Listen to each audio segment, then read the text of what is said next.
I don't know a group of black men right now that will welcome another black man who's not present with his kids. No, for real. Like, for real. So who you hanging with? Yeah. Who's enabling you? You feel me? Like, y'all a bunch of suckers together. Yeah. Like, cool. Y'all stay y'all suck ass over there. Yeah. Like, so we can identify y'all. You feel me? But it's not too many people who gonna just be around and entertain no absent dad. Man, we can't trust you. What's up, Jeff? Big hair. What's up, man? Finally here, man. Nah, for real. Elev8ted podcast, brother. We here. Episode 1. Yeah. Elev8ted. Yeah, man. The one you love, never hated. Yeah. Talk that. Yeah. Run that back one more time. I like that. I like that, The one bro. you love, never hated, for real, man. It's a blessing to be here. It's a blessing to be here, for real, bro. Definitely. Definitely a blessing to be sitting across the table from you, bro, having this conversation with you, whatever this conversation may bring. For real. Couldn't ask for a better co-host. For real, bro. I appreciate you. Same, bro. It's crazy how it just happened naturally. We committed to it on a car ride back. Nah, for real. Like, look, bro. You would say something on the way there. You said something on the way there. But I ain't know how your conversation was gonna go. And then just after hearing your conversation on there, I was like, bro, gotta be the co-host. Like, we gotta do this together. And has it been a week? We moved fast. I think this like the second one. It just hit. Yeah. Just hit 2, I think. Yeah. We moved fast, man. Nah, yeah. Nah, we ain't playing around. No, for real. Yeah. What was it? I just want to ask. Like, just hearing, because I don't think I'm the best speaker. I don't think I'm the best as far as like conversations and things like that. Well, what was it that made you be like, reach out? I think that we both got room to grow as speakers. As far as just getting the ums and ifs and pauses, just from that to so on and so forth. But it was really, bruh, I like that you was ready to, like, finally tell your story.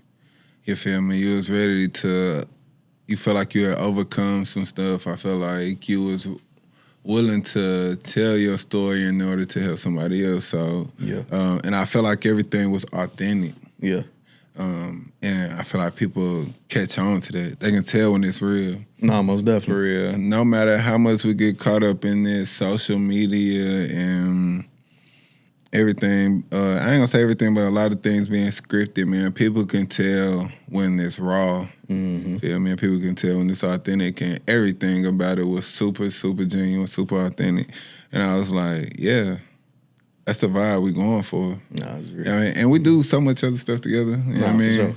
I mean, we will pack for life. You know what I mean? And then we trade together. You feel me? So, yeah, man. It worked out. It worked out, bro. And I appreciate you receiving it, too. Yeah, I mean, I felt like a teenager asking somebody to prom or something. That's wild. Asking you to be on the podcast. Nah, I wasn't even expecting that for real. For real. Because I knew you had mentioned something about it before. I feel like you said something even before that day. You had said something about it because you had already talked to me about the podcast. Yeah. You know, we was already setting up for you. You know what I'm saying? To come on here. But yeah, the week before, I just heard you sit down and tell your story. And so that was dope hearing, you know what I'm saying, everything, how you came up and where you came up at and how everything played an influence on your life to help you become the man that you are today. Yeah. So that was definitely dope because I already get to see you as a leader in the gym space, not only the gym space, but outside of that as well. And you know what I'm saying, I didn't even know you was that young, bro, for real. Like, but I just get like big brother vibes from you. You know what I'm saying? You always making sure everybody good, making sure everybody straight, making sure everybody being held accountable and on their shit, for real, bro. So, hell yeah, bro. What made you even want to do a podcast? Like, you tell your story to enough people. I ain't gonna even say I've told it to a lot because I don't trust enough people to even be vulnerable like that with. But when you can watch people realize that they shit may not be that bad when listening to your story, and whether that most of the time it make them want to keep going. You know what I mean? Or sometimes like you watch somebody identify with your struggle too. Yeah. And you being willing to tell your story and they identify with that struggle. So it makes them want to get to a point to where they feel like they've overcome and they're willing to tell their story, because while you're in it, a lot of times you don't want to talk about the storm. You just want to get through it. You know what I mean? So it make just having different conversations with people, reading and listening to books.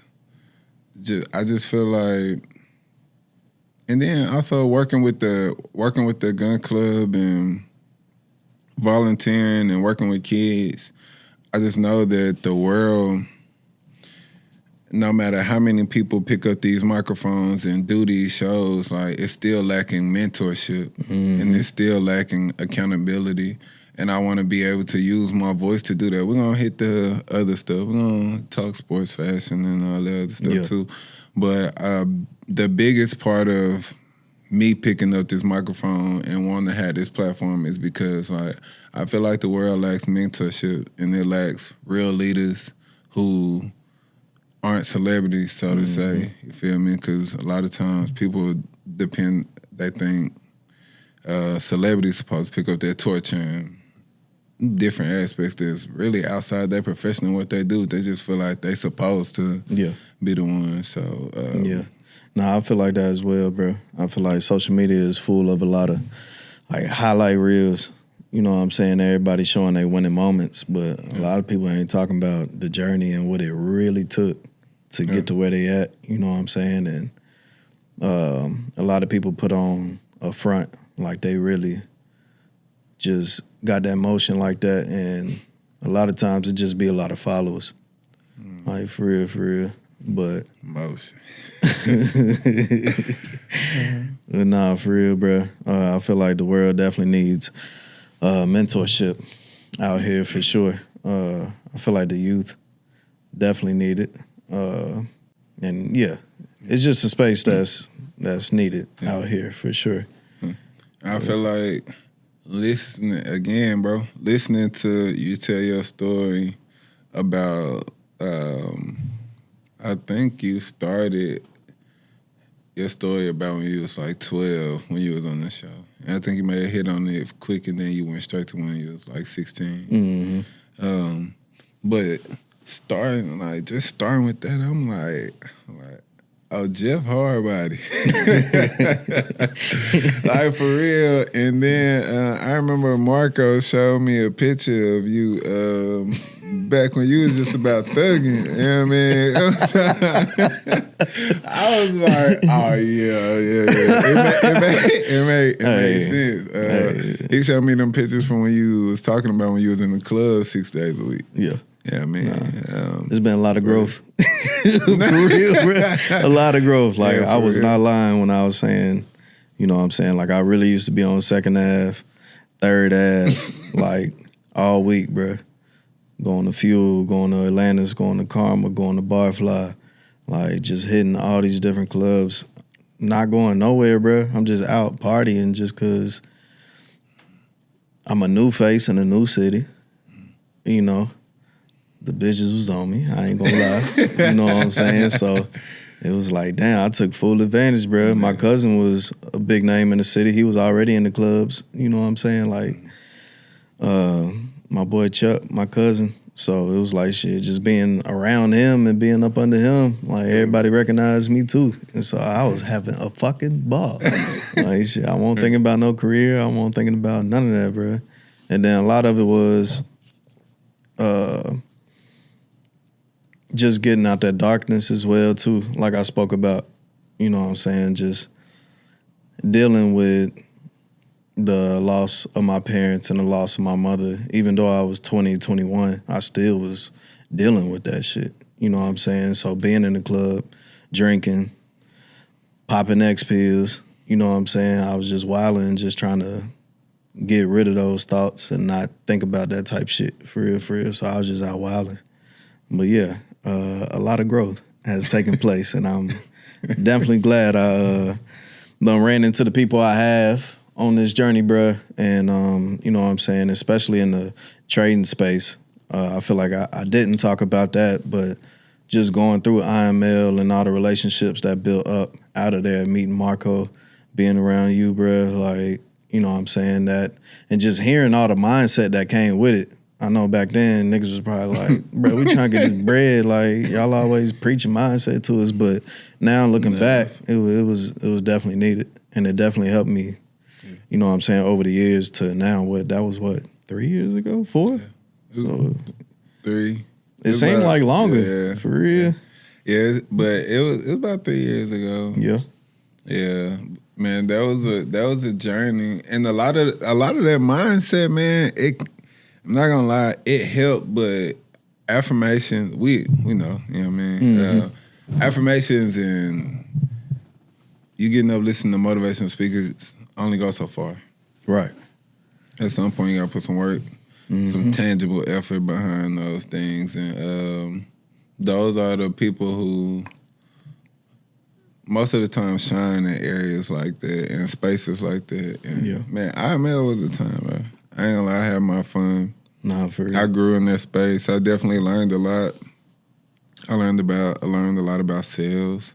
I learned a lot about people. Yep. You feel me? So it didn't turn out the best for us and what we thought we was gonna be from it. But if you still was willing to allow yourself to be a sponge in that room, like you definitely learned and you definitely grew from that space. It gave a lot of people their voice too. Yeah, it did. You feel me? For real. Yeah. It gave a lot of people opportunity to use their voice. A lot of people when they see me now, that's what they talk about. Trading. Like, I seen a guy at the bar the other day, and he was just like, "Bro, I'm proud of you, bro. And you know the things you doing."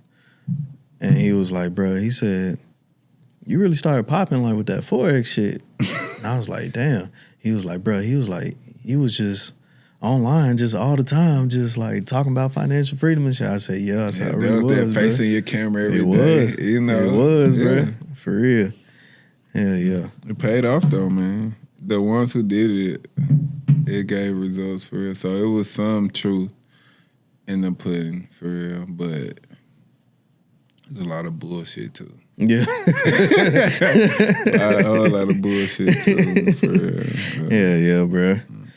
Well, shit. Let's get into this shit, bro. Let's get into it. Hell yeah. I know I talked about when the 2 times when I felt like I had to become a man. And I talked about when I was 16, when my mom passed away, my brother moving in with his pops. My pops passed away at 1. And then my grandma being an hour and a half away, you know what I'm saying? And I lived at my school. I went to a boarding school. So I literally didn't have anybody around me. Don't try to be bro. brief with telling your story, bro. What you mean, fam? Really, no, we finna get into yours. Because you trying to speed past yours to get into mine. Because I ain't get to hear your points. Okay. I ain't get to hear your points for when you became a man. I can hit on mine too, but I want to hear yours, bro. All right. I mean, cut your question off. What Jeff is basically asking is like, in his previous interview, he was asked at what points did he feel like he was either forced to or he just grew into a man, basically. And that's what he was talking about, the times where he lost his parents and had to stand on his own. But that's why I'm like, you can't speed past that, man. So much depth that goes into that. But I'm going to give y'all my answer. Man, one is gonna seem so superficial to some, but I'm gonna try to provide y'all with some depth to give y'all perspective. I remember my junior year starting quarterback. You was quarterback, bro? I play a lot of positions, but starting quarterback. Man, we was in the semifinals. I had a lot of talented seniors on my team. If I'm being honest, we should have won state that year. It poured rain in that whole game. pouring raining, and we was in the position to win the game, man. And like the whole night, me and the center couldn't really get on the same page, like for real. Like the whole night, we fumbled snaps. It was pouring raining. Yeah. And then going into the final drive, man. I still had a hell of a game. Like a lot of people on my team had a hell of a game. But in that moment, I felt like I failed them because, like, how hard is it to get the ball? Like, I do this every day. You feel me? We practice it. But it's just, like, for real, this night we just could not get on the same page, and we lost the game literally because of an exchange. In reflection, I viewed it as an exchange of responsibility. The centers hands their responsibility to me, and then I get to decide what goes on from there. And I feel like he did his job as far as at least starting that exchange. Yeah. I mean, I took that personal as hell, man. I took that personal as hell. Like, I probably cried more than they did that night. Like, for real. Like, that time was the first time I felt like I took responsibility for a group. It was the time I felt like I manned up to my mistakes. It was the time I felt like I took responsibility for each individual mistake that I made that potentially led up to the bigger one. You feel me? Whether it was my practice, my lack of like intention with, it was one of the times I feel like I forced myself to grow up. And then also, I'll say the second time I felt like I was forced to was when it wasn't right when my dad passed, but right after I found out my dad passed, I was working out. You know how we do. You know, I'm in there fighting demons. Yeah. I'm fighting demons in there, working my ass off, man. Doing some plyometric drills and bust my head. Like, for real. Like, it was like a little matted area, sweat on it. My sweat, though. But I land, slipped like that. It's a box behind me, hit my back of my head on the box. Oh, shit. Wood box. Split my shit wide open. I'm like, fuck. I'm like dizzy as hell at first. I'm like, my head, back of my head bleeding. I'm like, man, fuck. And a lot of it was because, like, I tried to keep covering up the fact that, like, I was hurting from the fact that my dad passed. Yeah. I kept trying to say, like, we weren't as close as we could have been. I gave an excuse to kind of null it. And when I did that, it forced me to sit down and deal with the fact that, like, now I don't have my dad. Like, all the little plans that I had to finally get it right and get my stuff together and go help my dad and rebuild our relationship, like, all of those chances were they were taken, you know what I mean? And I feel like that forced me to deal with my emotions. That forced me to deal with grief. Yeah. It forced me to, like, start to really be like, who do I want to become when I become a parent? And would I want, like, my child to feel like this, like, for real? Because I feel like I left it ain't my mom used to always say, it ain't your job as a child to seek out a relationship with your parents. You know what I mean? So, and for a long time, I don't say that hindered me, but I'm going to say it like, it justified my pride with me not trying to build the relationship that I wanted. And then I let it pass. You feel me? So, I feel like there was a other time I was forced to grow up and deal with becoming a man and literally being like, if you know me, you know, most of the male figures in my family like gone. So that was one of the last ones. So it's just like, I'm 28, 27, 28 years old. I'm the uncle now. Yeah. You feel me? In a few years, like, when I have kids and shit like that, I'm gonna be another uncle. I'm gonna be somebody's granddaddy and stuff like that eventually. So I need to grow the hell up. Yeah. For real. That's real shit. But that's it for me, man. That was when I felt like I had to grow up. I've been tried after that that make you become something else. You know what I mean? But just growing and becoming a man and putting that armor on the first time was like those times. My tests were like for real. I feel like they were emotional. Just about. Yeah. Nah, you said I skipped past mine, so you know. You did. You have and it ain't a lot of time. Like everybody can overcome and have sing their championship music, right? Everybody can overcome and have a song to sing, but for the song to be a number one hit, like I don't say it like that, but for like your coming out song, your song when you're young, the first your first real test is something that most people would literally collapse from. You feel me? I mean, that's something like you can't speed past that. No, for real. Before we get on that, though, I want to ask you, because you are a father now, and you got a beautiful daughter, bruh. And I've seen you in daddy mode, you know what I'm saying? And you look like a great father, you know what I'm saying? And how did, that relationship with you and your father, or maybe the lack of, like, how did that play into you being the father that you are today? I can say at first I was intentionally trying to fill gaps that I felt. But I mean, fourth jump, I'm there. There was no gap to fill. Feel me? And I feel like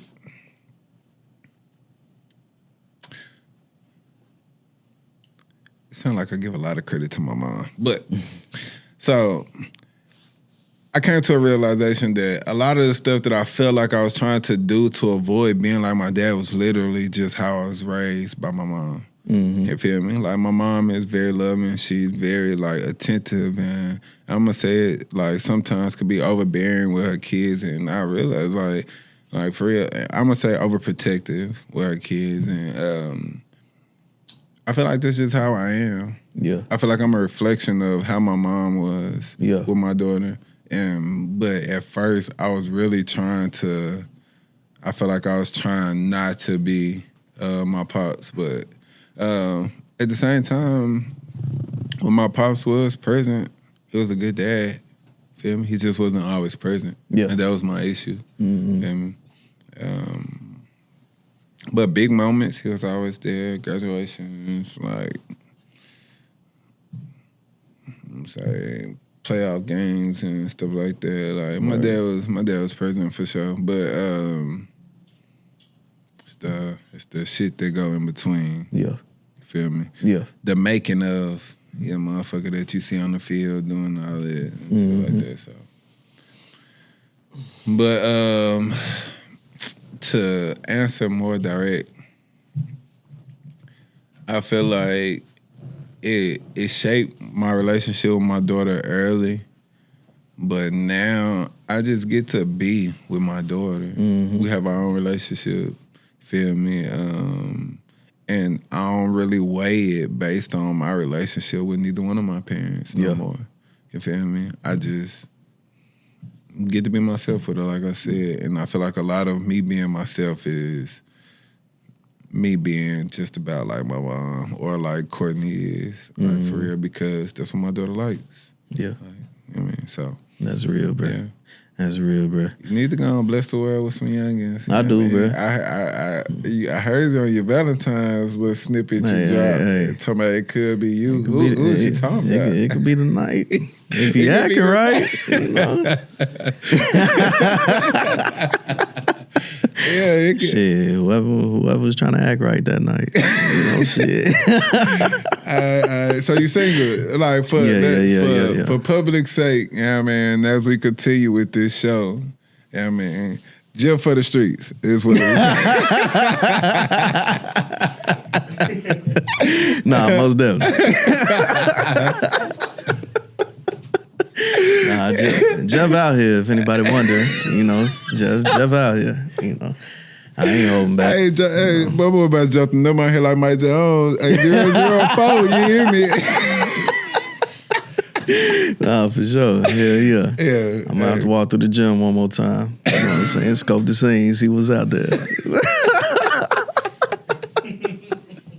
They fit too? Hey, look, y'all. Let Y'all me stop playing. Nah, you just see. But I'm not though. Yeah. Nah, bruh. I be playing in this shit sometimes, bruh. Out there saying shit, especially on social media. I gotta have fun with it, bruh. But nah, I ain't been too long out of a 5-year relationship, bruh. That was the longest time I ever been with anybody. And so that also played into a lot of me becoming the person that I am. But, you know what I'm saying, I am single now. And, you know what I'm saying, I ain't found a lot of substance out here, bruh. To be honest with you, bruh. Just to keep it real. It's piss in the pool, fam. It is, bruh. Damn. It is, bruh. And I ain't gonna speak down on the women. I ain't gonna speak bad on the women. It's just my preference. Yeah. You know what I'm saying? What you want, yeah. Yeah, I ain't really finding what I ain't searching. But, you know, whatever come across my way, it ain't really, you know. It's here one day and it's gone tomorrow. You know what you saying, you're not looking, you're going to run into the women who say, a man who findeth. Come on, Deacon. Oh, right. You ain't looking, how you going to find, you know what I mean? Come on, Deacon. I'm just giving you what they going to say, you feel me? How you going to find something you ain't looking for? Yeah, sometimes they do fall in your lap, though. No, for sure. For sure, but I ain't looking right now, bro. Like I said, I was in a 5-year relationship, bro. I ain't really trying to jump back into anything right now. You know what I'm saying? I'm just enjoying life, having fun with life. I wouldn't even say that, bro. I'm just kicking it. You know what I'm saying? I'm just kicking it right now, bro. Like, I want them to understand, like, the depth and the substance that come with a brother like you. You feel me? For sure. And why you feel like you got the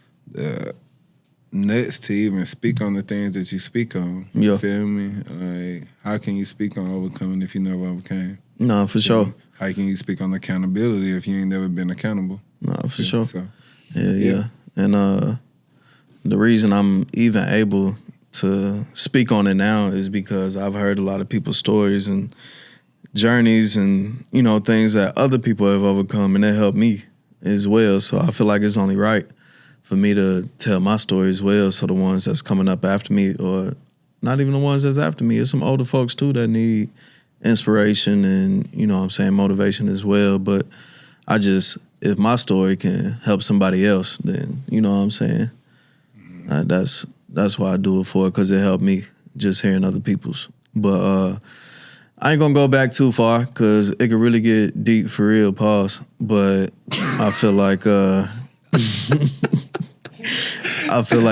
ain't gonna go all the way back, all the way to the childhood, but I just start around like 16 because that was one of the biggest points in my life that really just like changed overnight. And I just remember my mother, bruh. That was my best friend, my biggest supporter. She was running up and down the sidelines when I was playing football, you know what I'm saying, yelling. And, you know what I'm saying, like, after she was gone, like, I ain't had that no more, you know what I'm saying? But she was the one, though. Like, she was a nurturing mother, a caring mother. Like, she wasn't one of them types that was gonna, like, whoop me. Like, if I was acting wild, she gonna sit me down and look at me in my face and be like, what's going on with you? Like, talk to me. You know what I'm saying? And at 16, bruh, my mom passed away.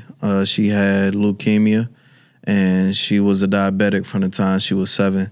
So, you know, just from the age of like 13, I'm from Virginia. So driving back and forth to the doctor in Maryland, bruh, I'm a young nigga, bruh, like, just now getting my license, like my driver's permit, you know what I'm saying? I'm driving my mom 3 hours away to go see the doctor. And I remember one time we went up there because she had to get blood transfusions. And sitting in the doctor's office one day, I just remember him being like, "How long have you had leukemia?" And I remember I just looked at her like, "What?" And she just looked at me and like kind of dropped her head. And that's when it like set in what really was going on. You know what I'm saying? Because I didn't know. You know what I'm saying? I was younger. I'm just thinking we just going on some consistent doctor visits. You know what I'm saying? Like the hospital was like damn near like my second home, bro. Yeah. Like, you know what I'm saying? Like, and around 15, I was kind of wilding out. You know what I'm saying? My mom, she had got divorced, and it was just a lot of stuff going on, and I was just starting to wild out, and she found out I wasn't a virgin no more, and she sat me down one day, and she was like, "Look," she was like, "I'm finna put you in private school." She was like, "You want to go to this military school, or you want to go to this boarding school?" And I was pissed off, bruh, and I was like, I was going back and forth with it, and I was like, I'm not going to no military school because, one, I had long-ass hair. I was like, I'm not cutting my hair, and two, it wasn't no girls there. And so I was like, I'm not going to military school. So I ended up going to the boarding school. I got a full football scholarship going there, and I didn't understand what she was doing at the time, but she already knew what was finna happen. So she was putting me in a place to where I would be taken care of, have some shelter and shit like that, bruh. And so yeah, I was 16. I was at school, bro. I remember my football coach, he picked me up. And well, he came to my dorm room and he was like, "Hey," he was like, "Your mom ain't doing good. She got a fever of 109. He was like, "I'm finna take you over there." And when I went over there, bro, it was a lot of familiar faces, people from out of town. They was all in the room. And it just started setting in, like, and you know, everybody around, like the pastor, everything like that, he was just kind of like, you know, she gonna come up out of this and have a strong testimony, this and that, and like, you know what I'm saying, and that's another story as well, but that's one of the main reasons I left the church, because I just didn't understand it at that time, because he told me she was gonna be all right, you know what I'm saying, and then she wasn't. And so that really fucked me up. But nah, bro, just my mom passing away, it really just put me in a state of independence, bro. And like I said, I was living at a boarding school. My brother, he went to live with his dad. My grandma lived an hour and a half away, so I was in the city by myself. Me and my brother's dad ain't really have a good relationship. I tried to call my brother, talk to him. He'd be saying he wasn't around. He wouldn't give him the phone, shit like that, bro. So it was a lot of alone time for me. And just living on campus, bro, I'd just be in my dorm room. I'd go to my classes, bro. My teacher literally would like grab me after class. Like, I remember she pulled me to the side one time, and it was crazy because my homeboy aunt, she would go and get us liquor, bro. And for real. And nah, she was solid. And my dumb ass, I had a Gatorade bottle that was that had the blue Gatorade in it, and I used to dump it out, and I'd take the bottle of Hypnotic and just fill up the Gatorade bottle, bro. And I'd just be taking it around school with me, just drinking and shit, bro. And like, I remember my boy, he told me, he was like, bro, he was like, you know, I can smell that shit on your breath, bro. And I was like, damn. I was like, I'm bullshitting. And so the teacher pulled me to the side one time, and she was just like, Jeff, she was like, you just out of it. Like, she was like, you just be sitting at the desk, just staring out the window. Like, she knew what was going on, but I ain't give a fuck, bruh. Like, I ain't like school, bruh. I ain't like none of them teachers. I went to a private school with, it was probably about 200 students, and probably about 15 of us was black. And, you know what I'm saying? So, I was just good in football, bruh. And I ain't want to be there. Like, you know what I'm saying? And I was dealing with a lot, and I didn't know how to deal with it. But from there, I went to UT Chattanooga. That was like one of the only schools I got accepted in. And it was kind of weird, too, because both of my parents are from Chattanooga. My mom moved up there with her mom to Virginia, like, when they was younger, and that's how I got born up there. But both of my parents from Chattanooga. I went to UT Chat. Did a year. When I left there, I moved to Nashville. My cousin, he had an extra bedroom, the one I was clubbing with all the time. So he had an extra bedroom. I ended up moving to Nashville. And actually, after UT Chat, I went back to Virginia. And my grandma, I ended up moving in with my grandma at her house. That's another story too, bro. I was basically living out my car, bro. Yeah. And because I had left the school. And I didn't know what I wanted to do afterwards. I was moving around. My big brother lived in the hood. So I was moving around with him, getting into shit. And he used to always tell me, don't go across the bridge. It was a little bitch over there. I went across the bridge, and I was fucking with him. When I came outside, bro, they had took everything out of my car, bro. My speakers, my clothes. They took the little chain shit out my car, bro. I was in the projects, bro, bullshit. Nah, yeah, you was low. Nah, for real. And the only thing that they didn't take, bro, I had... You look at that like you were tires, fam. Nah, for real. For real. I had a Hawaiian Punch can, one of them fake-ass cans, and I had about $200 worth of Kush stuffed up in there, bro. And I sold that shit, and I moved back to Virginia with my grandma, and she was getting on my nerves, bro, irking. And she would wake me up like 6 in the morning, like, and you done did any applications? Like, you not finna just be out here laying around. And I'm like, man, I'm not finna have this, bro. So that's how I ended up in in Nashville, bro. But yeah, from there I picked up a camera. So, you know, I came down here, didn't know what I wanted to do. I was actually sitting on the couch one time in one of them commercials. Like, dude, look at you, sitting on the couch, not doing nothing with you. Like, yeah. I was like, damn. You ain't doing shit with yourself. And so I ended up going to, it was this school called IADT. And I went there for audio production. I wanted to DJ when I was younger. I had some turntables. My boys used to come over to the crib. I'd be DJing and shit. We'd be downstairs freestyling and shit. But yeah, I wanted to make beats, but it just wasn't going the way I wanted it to. And that's when I picked up a camera. We was going to the club, and it was photographers out there taking pictures of us, and we didn't know where the pictures was going. And we was like, we just too fresh to be out here not knowing where our pictures is at. Too sauce. Somebody got to see me in this fit. No, for real. Yeah, and man. So me, my cousin, and his homeboy, we all invested in one camera, and we used to go to the club, and we used to snap each other up, bruh. And then everybody else, like, that was in the club used to be like, hey, can y'all take our picture? And we'd be like, sure. And then they would give us money. And so we was like, we can make something happen out of this. So, yeah, we was called the 615 Party Crashers, bruh. It's still a bunch of albums on Facebook. If you go look up the page, if y'all trying to see some nostalgic shit in Nashville, we literally try to hit every single club in one night, bruh. And we would just take pictures everywhere, bruh. Yeah. And yeah, that's how I started with the camera. And so, yeah, just from there, bruh, just growing and doing different things with that. And I ended up moving to Atlanta. This was right after the trading shit. The 80s did right, though. Nah, for real, bruh. And my guy, Jay Sweet, I was, learning a lot from him. We actually lived across from each other when we was on Jefferson Street. And he was already teaching me the game as far as videos, because I was taking photos. And I wanted to do videos because I felt I could tell a better story. And so when I went to Atlanta, bro, I ended up working for a church for a pastor named Dr. Darius Daniels.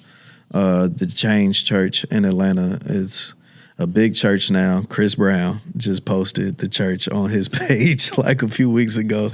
It's really crazy. Like B. Simone being there, Rotimi. There's been a bunch of people that just done came through the church, bro. Michelle Williams used to walk back there in the computer room, like talking to us and shit, bro. So it was a dope experience, but just getting all that knowledge, just being able to sit by the guy that taught me how to create videos, like just sitting beside him every single day and learning from him, like really got me in the mode that I'm in now, because I was really getting them reps in every single day, bro. And that really turned me into the monster that I am now with the camera, bro. But not only that, like the camera work definitely like put me in a different position. But just being in the church, like I said, I left the church when I was younger, bro. So I hadn't really I went to Mount Zion a few times, you know what I'm saying? But just being in the church really grew me spiritually. And I needed that and I didn't know. And y'all probably don't remember, but it was a chairman call with Diego one time, bro. And he was basically telling me he was finna put me out the chairman group. And I was confused as hell, but he was like, bro, it's something spiritual with you. He was like, you need to work on yourself spiritual, bro. And I was hot at that nigga. I'm like, nigga, you don't fucking know me. What the fuck are you talking about, bro? But being at the church and just working there for a year and a half, bro, and just being around them people. And it really helped me just grow as a man and just understand who I was as a man, just growing spiritually, creating a career for myself. And I feel like that's brought me to where I am today, bro. So yeah, I feel like I hit on a lot of shit real quick. I think I took 10 minutes, 15. But yeah. It's all right. Give you the whole rundown. Hell yeah. You know you're going to chop it up for sure. You want to. Man, that whole spirit of just overcoming, bro, it's really contagious. And I feel like as a man, for real growth, you need mentorship or you need information. Or both. Yeah. And it's great that you was in the church, bro, and where you had mentorship. And it's especially important that you have unbiased mentorship. You feel me? People who want to see you do better, whether you commit to their path or not. Yeah. You feel me? And it's really dope that you experienced that in the church after leaving the church. You feel me? So that's dope, bro. That's dope. That's dope for real. Yeah. So I think I answered your question. You good. Yeah, you good for sure. Nah, I filled you in on a lot of stuff real quick, bro. I don't know about real quick. A little quick. If you had to put it in the space of it being quick, that's a quick version of you telling your story. Yeah. Because it's still depth to that. Yeah, most definitely. Feel me? So yeah. Let me ask you this. Outside of the church recently, where else do you feel like you receive mentorship, and when it comes to growing as a man, and do you feel like it's important? It's definitely important. 'Cause men, I'm gonna say males, feel like they just become a man when they become of age. You feel me? All right, so how do you, again, the original question, the mentorship, and how important do you feel like that is to your growth and just the growth, period? Yeah. It's most definitely important, and it has helped my growth as a man. Just going back to the church, just seeing men that going from a space of guys who, you know, we kind of grew up in a money over bitches type era. You know what I'm saying? Yeah. And so just growing up around that and then going to the church allowed me to be around some men who were married or either in like strong relationships that really just showed up as a man. You know what I'm saying? And I felt like seeing that for me really like helped me out and took me out of my boy ways. You know what I'm saying? Because just seeing other men with morals and standards and just moving a certain way and knowing what and what not to tolerate and just being in that position of leadership, just seeing that just helped me grow. But I feel like not only there, but even the brotherhood that we have grown, to be in around each other. Grateful for you guys, you, Marco. I feel like that as well. I don't care how old you are or how young you are. If you're able to give substance to somebody or to me, I'ma listen. You know what I'm saying? Like, I'm not finna be on the top like, nah, nigga, I'm the oldest. Like, you need to listen to me type shit. Like, That's the older generation. That's that because I said so generation. nah, for real, bro. Feel For me? real. But a lot of the younger folks, they moving different. Moving away from that. Yeah, No, you bro. gotta tell me why. Tell you why what? I'm just saying, like, people ain't listening to because I said so no more. It's like, nah, it ain't no because I said so. I asked you a question and you need to give me some type of answer that makes sense to me. I ain't just accepting because I said so. Most of the younger generation, like, they need answers and stuff like that. And that's also a reason why a lot of people went away from the church too, because a lot of church folk didn't have real answers for people. They didn't. Right? Not saying that they didn't believe or nothing like that. It's just that I think that definitely drove people away from the church, is that they didn't have the answers, like, for real. When they came to, especially when you start to deal with a public display of racism and people start trying to tie it to religion and stuff like that. So, and people start raising questions and you ain't got no answers. It just don't look good. You don't feel good either. No, for real. For real. Right. I feel like a lot of, I'm not gonna say they weren't leading. I was finna say, like, I feel like the older generation, like, wanted to lead, but they really wasn't leading. And they just kind of used that you gonna listen to me, like, method to make it feel like they was still in control. But A lot of our generation grew up without fathers, though. that too, bro. For real. The generation before ours, they had their daddy.